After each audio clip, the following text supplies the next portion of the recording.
After a 4-0 start to the season, the Alabama State Hornets enter Week 5 on a bye week, and deservedly so. Number 1 team in the country start off the season beating the number 2 team and the number 1 team in the country, both in the same conference. We're going up north, I-65. We're here in Huntsville, Alabama, where technically it's Normal, Alabama, on the campus of Alabama A&M University. The Alabama A&M Bulldogs are ready to host the Grambling State Tigers here at Louis Cruz Stadium.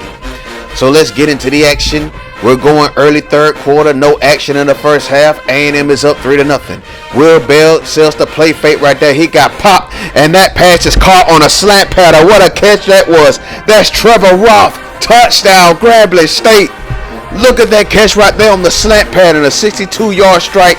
Grambling State was struggling all through the first quarter, but they finally get on the board and get into the end zone. A great play fake that was by Will Bell. He got hit under pressure, popped that to Trevor Roth, and Roth did the rest on his own. An excellent job by the Grambling State offense, and now they're up 7-3. So here goes another play fake. There goes Will Bell throwing another thought, and this time it's caught into the end zone. Touchdown, Grambling State.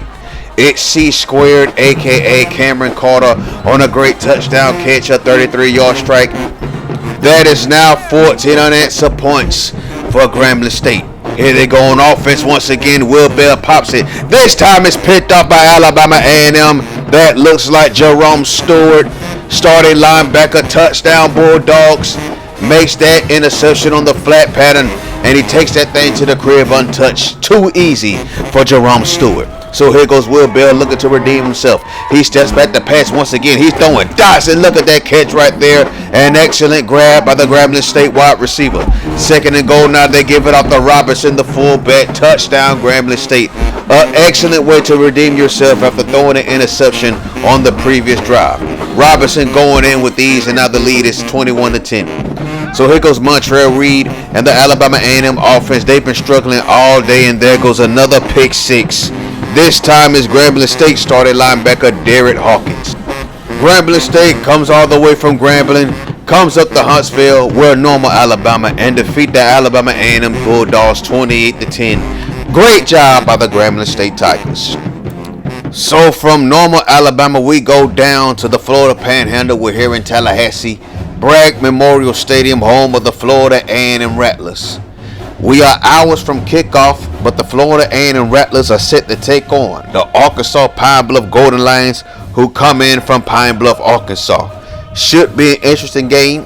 2-0 in the season is Arkansas Pine Bluff. Florida A&M comes in at 2-2, 0-1 in conference play.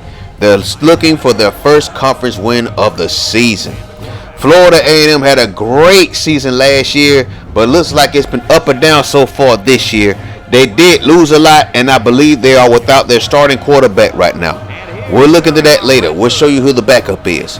So as both teams take the field, Alabama A&M is still looking to stay in the SWAC battle to get to Detroit, Michigan for the SWAC championship game. There goes Bracy right there, who had a bad ending to the season last year. He's looking to redeem himself with a great start. So far, so good. They are 2-0. He hasn't even turned the ball over yet this season. So there goes Bracy stepping back to pass until now. Oh my gosh, that pass is picked off. It's Dave Green. Look at him break that tackle, and he's taking that thing all the way to the crib where he catch him. Oh, he didn't get caught from behind. Touchdown, FAMU. Dave Green straight player hating on the Golden Lions. Took that thing all the way back. They're up 7-0. 1st and 10, Bracy. This time is a quarterback draw. Oh, he dropped it on the turf, and Florida A&M pick it up. The FAMU defense is on it right now, ladies and gentlemen. They are straight beasting on Bracy and the Golden Lions of Arkansas Pine Bluff. They can't get nothing going on offense. And that Rattler defense right now is straight clicking. Here goes Bracy once again. Golden Lions in trouble, and he's picked off once again. Another interception. That's a 3rd turnover of the day for the Florida A&M Rattler defense. So now we go later on in the game. FAMU in the red zone. There goes Terrell Bird, the backup quarterback, in charge of quarterback duties right now until Harris comes back and he throws a touchdown pass. Beautiful catch right there. That was Chris Newberry on the catch, running the dig route across the field, making that catch on the left side. They are now up 17-0. So here goes Terrell Bird once again, stepping back to pass with order to throw. Y'all saw that pass protection, right? Look at this catch, though. Look at that catch. Chris Newberry and Terrell Bird are building up some great chemistry. They better, because they play them Alabama State Hornets next week. Great catch that was by Newberry. 3rd and 16 now. Bird.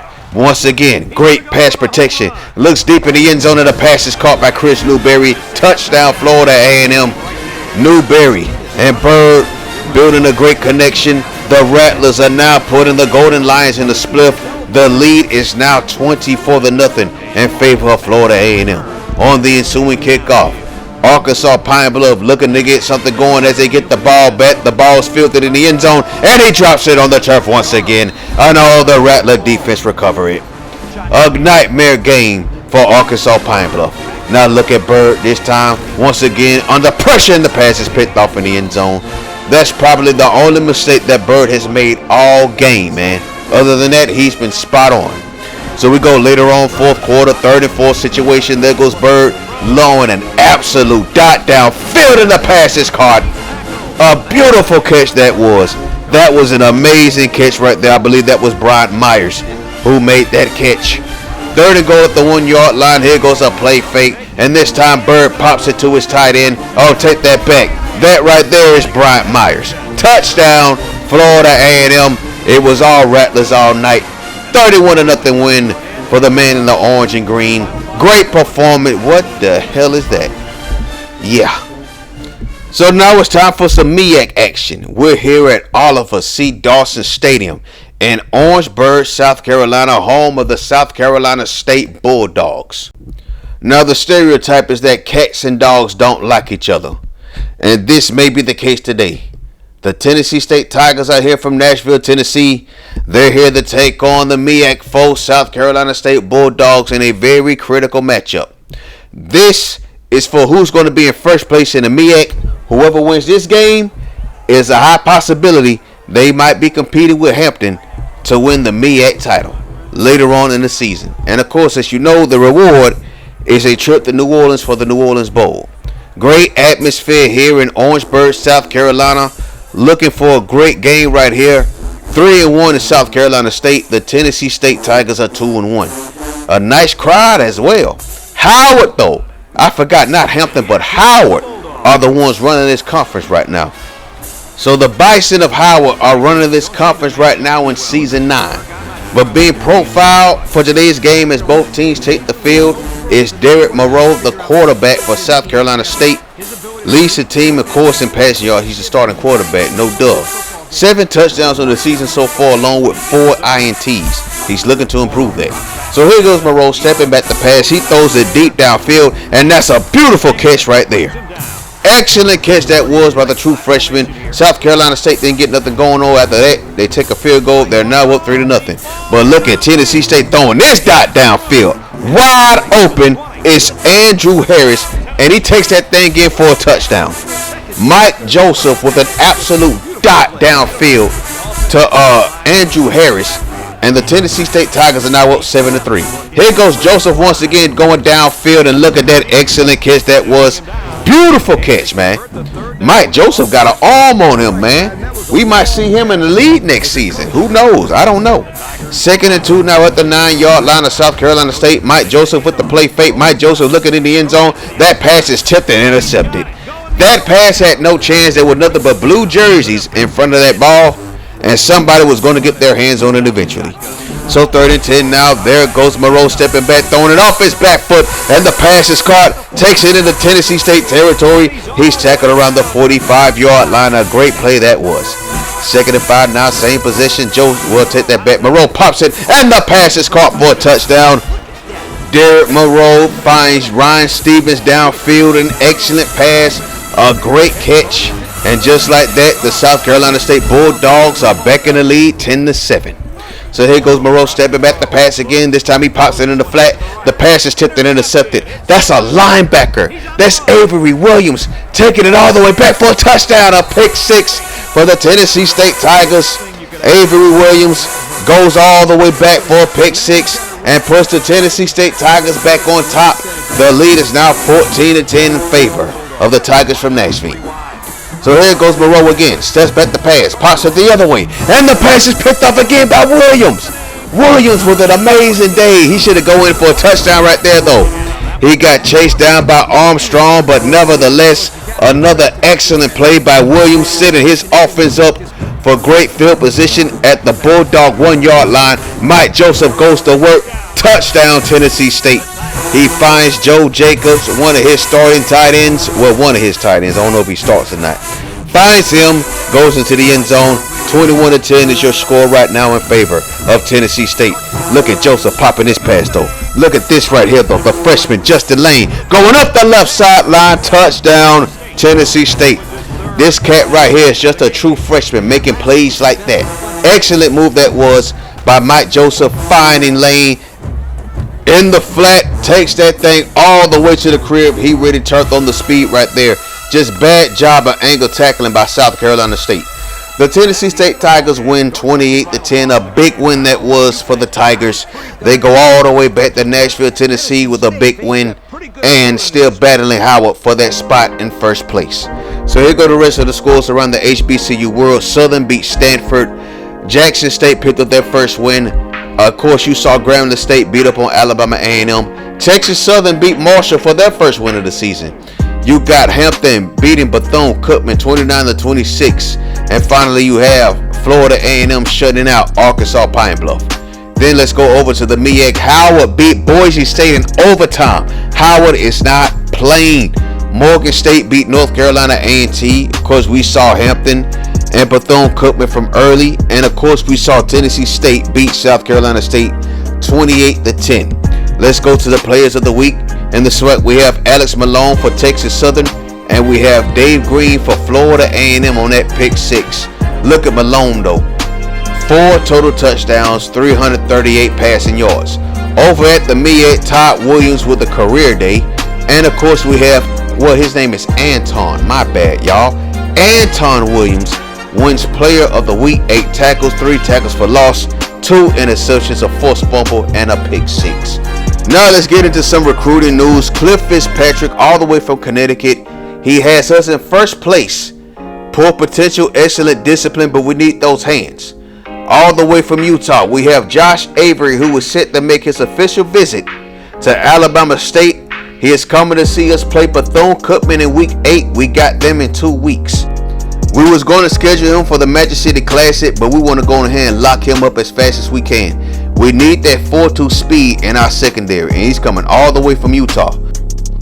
From Glenpool, Oklahoma, we have Kevin Wilson, who has us in first place, and we're battling other Big 12 schools. We're not in the Big 12, but we're battling Big 12 schools for him. Average potential and average discipline. Another cornerback we're looking to get is Darren Robinson from Louisiana. Right now, it looks like we have a comfortable margin, but we got to keep that up. From Laverne, California, we have Charles Irby. I'm looking to lock him up before the season is over. We are battling Oregon State and New Mexico State are not far behind, but he does have us in first place though. Another cat we're looking to lock up is this cat by the name of Buck Hill from West Palm Beach, Florida. We are battling the Miami Hurricanes for him. Georgia Tech's not that far behind. We have to find a way to get into first place so we can get him to commit. Worst case scenario, we can get a tight end in the offseason. And then Drew Green from Beecher, Michigan. The Buckeyes are first place in his list. We're second though. It's neck and neck, but he has Ohio State in front of us. We got to change that. So we're not going to go after Willie Hood from Clarksdale, Mississippi anymore. He has Georgia Tech in first place. I believe he had us as like near the bottom of his list, so we just parted ways with him. Hakeem Brantley from Lenore City, Tennessee, had us at the bottom of his list, and it looks like he's looking to go to Maryland. Apparently, he wants to leave the state really bad. Joe Fulton from Ohio is looking to go to Ohio State or Penn State. Michigan is not far behind, but it's safe to say he wants to play for a Big Ten school. Can't be mad at him about that. Clint Williams from Maryfield, Virginia, looking to stay in the DMV area. The Maryland Terrapins are in first place to get him. Looks like he's going to be a Maryland lock. Good luck to him. And then lastly, we got this cat by the name of Brian Durbin, who said he just can't see himself going to Alabama State.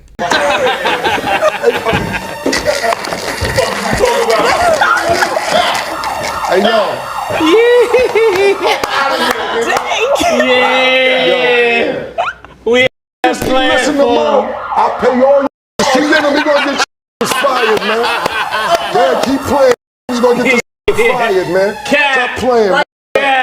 Stop playing games with me, man. Y'all need to stop.